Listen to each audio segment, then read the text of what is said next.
ऐगिरिनन्दिनि नन्दितमेदिनि विश्वविनोदिनि नन्दनुते गिरिवरविन्दशिरोदिनि वासिनि विष्णुविलासिनि जिष्णुनुते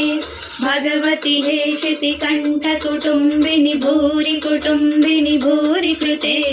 जय जय हे महिषासुरमर्दिनि रम्यकपर्दिनि शैलसुते मा रम्यकपर्दिनि शैलसुते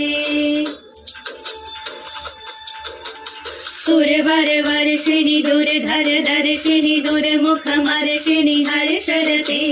त्रिभुवन पोषिणि शङ्कर तोषिणि किल्बिषमोषिणि घोषरते धनुजनि रोषिणि दितिसुत रोषिणि दुर्मद शोषिणि सिन्धुसुते जय जय हे महिषासुरमर्दिनि रम्यकपर्दिनि शैलसुते मा रम्यकपर्दिनि शैलसुते।